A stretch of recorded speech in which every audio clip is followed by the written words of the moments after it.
Hi students, welcome to accountancy online class. ഇന്ന് നമ്മൾ discuss ചെയ്യുന്നത് അക്കൗണ്ടൻസിയിലെ ഫസ്റ്റ് പാർട്ടാണ്. അതായത് +2 അക്കൗണ്ടൻസിയിൽ 2 പാർട്ടായിട്ടാണ് കാര്യങ്ങൾ വിശദീകരിക്കുന്നത്. അതിൽ ഫസ്റ്റ് പാർട്ട് എന്ന് പറയുന്നത് മൊത്തം 5 ചാപ്റ്റേഴ്സാണ് ഇൻക്ലൂഡ് ചെയ്തിട്ടുള്ളത്. അത് ഓപ്പൺ സ്റ്റുഡൻസിനും റെഗുലർ സ്റ്റുഡൻസിനും ഫസ്റ്റ് പാർട്ട് സെയിം ആണ്. അതിൽ 5 ചാപ്റ്റേഴ്സിൽ ഫസ്റ്റ് ചാപ്റ്ററാണ് not for profit organisation. Second മുതൽ 5th വരെയുള്ള ചാപ്റ്റേഴ്സ് പാർട്ണർഷിപ്പുമായി ബന്ധപ്പെട്ടതാണ്. അതിൽ second chapter accounting for partnership basic concepts.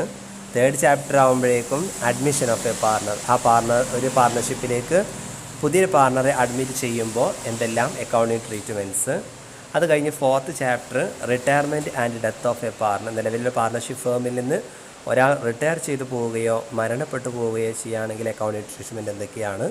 5th chapter dissolution of A partnership firm. ഒരു പാർട്ണർഷിപ്പ് ഫേം പിരിച്ചുവിടുക. ഇത്രയാണ് ഫസ്റ്റ് പാർട്ടിൽ വരുന്നത്. എന്നാൽ സെക്കൻഡ് പാർട്ട് എന്ന് പറയുമ്പോൾ റെഗുലർ സ്റ്റുഡൻസിന് കമ്പ്യൂട്ടറൈസ്ഡ് അക്കൗണ്ടിങ് ആണ്. പ്രാക്ടിക്കലോട് കൂടിയിട്ടുള്ള കമ്പ്യൂട്ടറൈസ്ഡ് അക്കൗണ്ടിങ്. അതുപോലെ തന്നെ ഓപ്പൺ സ്റ്റുഡൻസിനാണെങ്കിൽ മറ്റൊരു പേപ്പറാണ് അനാലിസിസ് ഓഫ് ഫിനാൻഷ്യൽ സ്റ്റേറ്റ്മെൻറ്റ്സ്. ഷോർട്ടായിട്ട് നമ്മൾ AFS എന്ന് പറയാറുണ്ട്.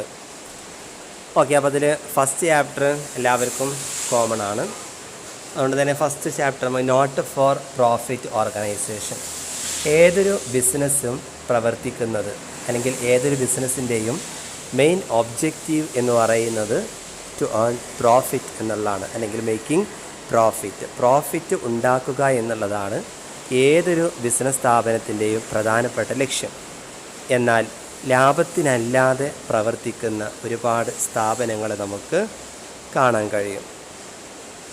അതായത് ഈ ഒരു സാഹചര്യത്തിൽ ഇപ്പോഴത്തെ ഈ COVID-19 ഒന്നായിട്ട് വ്യാപിച്ചു കിടക്കുന്ന സമയത്ത് തന്നെ നമുക്കൊരുപാട് ആരോഗ്യ മേഖലകളിലും ഒരുപാട് സന്നദ്ധ സംഘടനകളും ഒരുപാട് സർവീസിന് കൂടുതൽ പ്രാധാന്യം കൊടുക്കുന്ന ഒരുപാട് പ്രവർത്തനങ്ങൾ നമുക്ക് കാണാൻ പറ്റും. നമ്മുടെ നാട്ടിലൊക്കെയുള്ള സ്കൂൾസുകളെല്ലാം തന്നെ നോട്ട് ഫോർ പ്രോഫിറ്റ് ഓർഗനൈസേഷനാണ്. അതിലുപരി ഈ ഒരു സാഹചര്യം വെച്ച് നോക്കുമ്പോൾ മെഡിക്കൽ സേവനങ്ങൾ, അത് കാര്യമായിട്ടുള്ള ശമ്പളമൊന്നും പ്രതീക്ഷിക്കാത്ത രീതിയിൽ, പണമായിട്ടൊന്നും പ്രതീക്ഷിക്കാത്ത രീതിയിലുള്ള ഒരുപാട് മെഡിക്കൽ പ്രവർത്തനങ്ങൾ, അതുപോലെ തന്നെ പാലിയേറ്റീവ് പോലെയുള്ള സ്ഥാപനങ്ങൾ, ക്ലബ്ബുകൾ, ആർട്സ് ആൻഡ് സ്പോർട്സ് ക്ലബ്ബുകൾ, അതുപോലെ തന്നെ സ്കൂൾസ്, കോളേജസ്, ഹോസ്പിറ്റൽസുകൾ, ഇതൊക്കെയാണ് പ്രധാനമായിട്ടും നോട്ട് ഫോർ പ്രോഫിറ്റ് ഓർഗനൈസേഷൻ. അതുപോലെ തന്നെ ഒരുപാട് അസോസിയേഷൻസ്, ഒരുപാട് സംഘടനകളായിട്ട് നമുക്ക് ഓരോ കൂട്ടായ്മകൾ, ഇതെല്ലാം തന്നെ ഒരുപാട് ആളുകൾ സാമ്പത്തികമായിട്ടും ശാരീരികമായിട്ടും ഒരുപാട് സേവനങ്ങളായിട്ടൊക്കെ ചെയ്യാറുണ്ട്, ഒരുപാട് നല്ല നല്ല പ്രവർത്തനങ്ങൾ ചെയ്യാറുണ്ട്. സന്നദ്ധ സംഘടനകളെല്ലാം തന്നെ, അതായത് സർവീസിന്, പ്രോഫിറ്റിലുപരി സർവീസിന് കൂടുതൽ പ്രാധാന്യം കൊടുക്കുന്ന ഏതൊരു സ്ഥാപനത്തെയും അല്ലെങ്കിൽ ഏതൊരു കൂട്ടായ്മയെയും നമുക്ക് നോട്ട് ഫോർ പ്രോഫിറ്റ് ഓർഗനൈസേഷൻ എന്ന് പറയാം. സ്കൂൾസിലൊക്കെ ആണെങ്കിൽ ഇപ്പോൾ NSS പോലെയുള്ളത്, സ്കൗട്ട്സ് ആൻഡ് ഗൈഡ്സുകൾ, അതുപോലെ തന്നെ ഒരുപാട് പ്രവർത്തനങ്ങൾ. അപ്പോൾ അതിനെല്ലാം സർവീസിനാണ് കൂടുതൽ പ്രാധാന്യം കൊടുക്കുന്നത്, നമുക്കറിയാം. അപ്പോൾ ലാഭേതര സംഘടനകൾ, ലാഭേച്ഛയില്ലാതെ പ്രവർത്തിക്കുന്ന സ്ഥാപനങ്ങളെയാണ് നോട്ട് ഫോർ പ്രോഫിറ്റ് ഓർഗനൈസേഷൻ എന്ന് പറയുന്നത്. Not for profit organisations are those organisation which are established not for earning but for promoting art, culture, sports, education, welfare etcetera. Examples കൊടുത്തിട്ടുണ്ട്: hospital, charitable trust, educational institution, arts and sports club, libraries etcetera. അതിന് മലയാളം കൂടെ അതിൻ്റെ കൂട്ടത്തിൽ കൊടുത്തിട്ടുണ്ട്. സാമൂഹിക സേവനങ്ങൾ മുൻനിർത്തിക്കൊണ്ട് പ്രവർത്തിക്കുന്ന സ്ഥാപനങ്ങളാണിവ. ഇത്തരം സ്ഥാപനങ്ങൾ ധർമ്മസ്ഥാപനങ്ങളോ പൊതുജന സേവനങ്ങൾക്ക് വേണ്ടിയുള്ളതോ ആണ്. സാംസ്കാരിക സംഘടനകൾ, ലൈബ്രറികൾ മുതലായവയാണ് ഈ ഗണത്തിൽ പെടുന്നത്. അപ്പോൾ നോട്ട് ഫോർ പ്രോഫിറ്റ് ഓർഗനൈസേഷനെ കുറിച്ച് നിങ്ങൾക്കൊരു ഐഡിയ കിട്ടിയിട്ടുണ്ടാവും. സർവീസിന്, സേവനത്തിന് കൂടുതൽ പ്രാധാന്യം കൊടുക്കുന്ന സ്ഥാപനങ്ങൾ, ഹോസ്പിറ്റൽസ്, ചാരിറ്റബിൾ ട്രസ്റ്റുകൾ, എഡ്യൂക്കേഷൻ ഇൻസ്റ്റിറ്റ്യൂഷൻ എന്ന് പറയുമ്പോൾ സ്കൂൾസ്, കോളേജസ് പോലെയുള്ള സ്ഥാപനങ്ങൾ, ആർട്സ് ആൻഡ് സ്പോർട്സ് ക്ലബ്ബുകൾ, നമ്മുടെ നാട്ടിലൊക്കെ സാധാരണ കാണുന്ന ക്ലബ്ബുകൾ, ഒരുപാട് സോഷ്യൽ സർവീസുകളിൽ ഏർപ്പെടാറുണ്ട്. അതുപോലെ ലൈബ്രറീസുകൾ, പൊതുജനങ്ങൾക്ക് വേണ്ടിയിട്ട് ലൈബ്രറികൾ, ഇതെല്ലാം ഇതിനുള്ള എക്സാമ്പിൾസുകളാണ്. അപ്പോൾ എന്താണ് ഒരു നോൺ പ്രോഫിറ്റ് ഓർഗനൈസേഷൻ്റെ പ്രത്യേകത?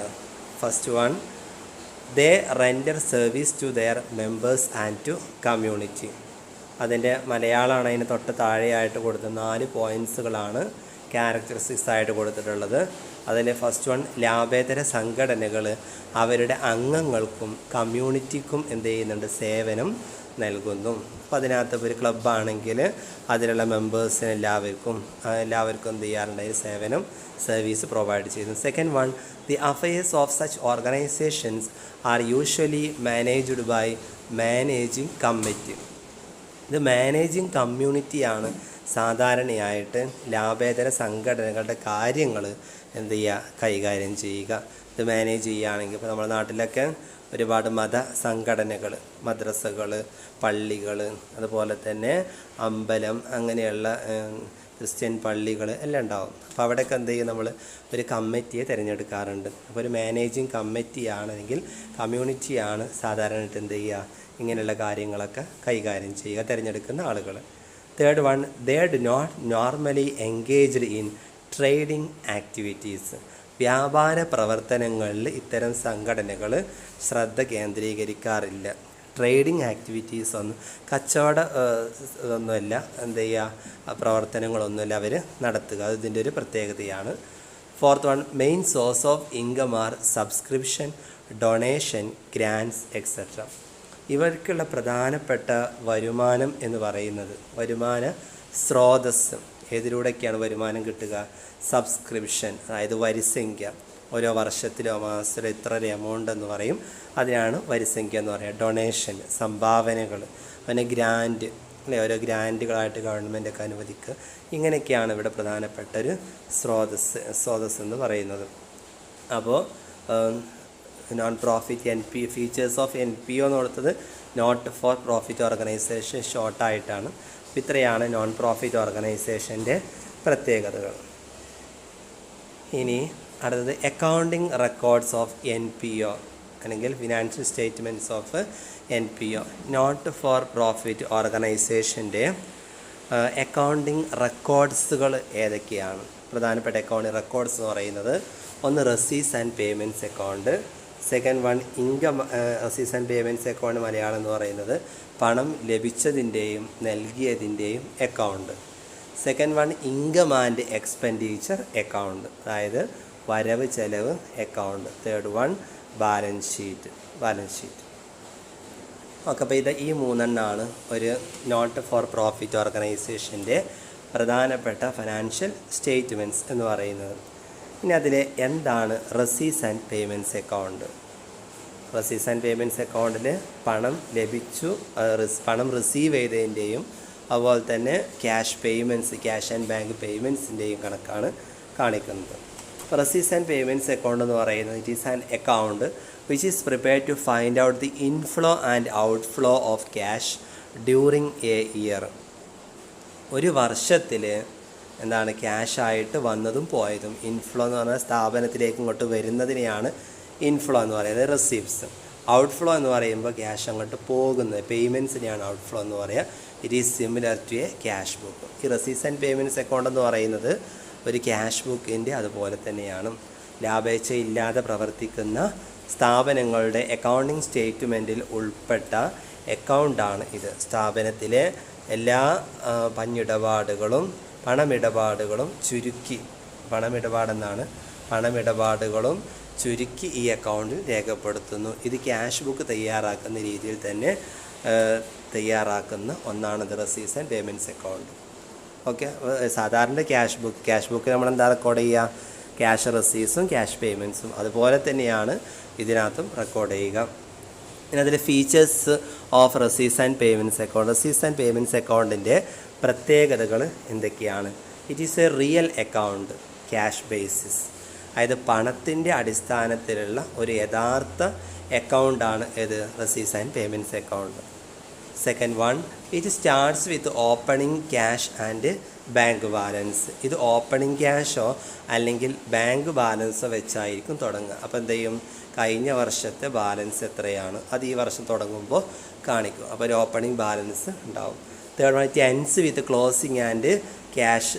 Closing cash and bank balance. ഇത് ക്ലോസിംഗ് ക്യാഷോ അല്ലെങ്കിൽ ബാങ്ക് ബാലൻസ് വെച്ചായിരിക്കും എന്ത് ചെയ്യുന്നത്? ഇത് അവസാനിക്കുന്നു.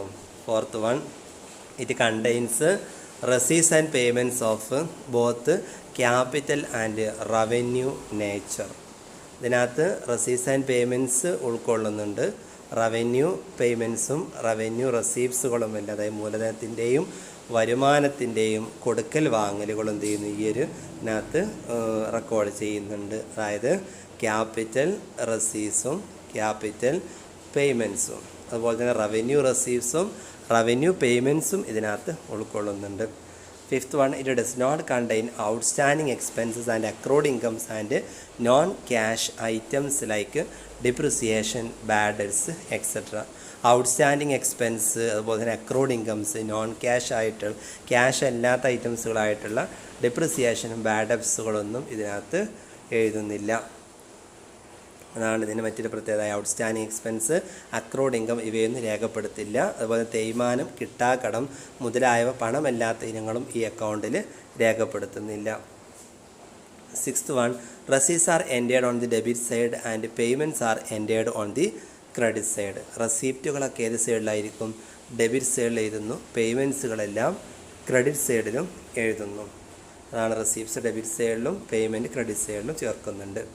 പിന്നെ last one, it does not show profit or loss during the period. ഒരു പ്രത്യേക പീരിയഡിലുള്ള അല്ലെങ്കിൽ ആ വർഷത്തെ ലാഭമോ നഷ്ടമോ ഇതിനകത്ത് എന്ത് ചെയ്യുന്നില്ല? കാണിക്കുന്നില്ല എന്നുള്ളതാണ് ഇതിൻ്റെ പ്രത്യേകത. അപ്പോൾ ഇത്രയാണ് receives and payments account. Receives and payments അക്കൗണ്ടിൽ എന്താണ് നമ്മൾ റെക്കോർഡ് ചെയ്യുന്നത്? ക്യാഷ് റെസീവ്സും ക്യാഷ് പേയ്മെൻറ്റ്സും. അതായത് റെസീവ്സ് എന്ന് പറയുമ്പോൾ രണ്ട് തരത്തിലുള്ള റെസീവ്സുകളുണ്ട്. ക്യാപിറ്റൽ റെസീവ്സും ഉണ്ട്, റവന്യൂ റെസീവ്സും ഉണ്ട്. അതുപോലെ തന്നെ റവന്യൂ പേയ്മെൻറ്റ്സും ഉണ്ട്, ക്യാഷ് പേയ്മെൻറ്റ്സും ഉണ്ട്. ക്യാപിറ്റൽ റെസീവ്സുകൾ ഏതൊക്കെയാണ്, പേയ്മെൻറ്റ്സുകൾ ഏതൊക്കെയാണ്, അതുപോലെ റവന്യൂ റെസീവ്സ് ആൻഡ് പേയ്മെൻറ്റ്സ് ഏതൊക്കെയാണെന്നുള്ളത് നമ്മൾ തുടർന്ന് പഠിക്കുന്നുണ്ട്. അത് നമുക്കിതിനകത്ത് ആവശ്യമുള്ളതാണ്. ഓക്കെ, അപ്പോൾ റെസീവ്സ് ആൻഡ് പേയ്മെൻറ്റ്സ് അക്കൗണ്ട് എന്താണ്, അതിൻ്റെ ഫീച്ചേഴ്സുമാണ് ഇപ്പോൾ നമ്മൾ പറഞ്ഞത്.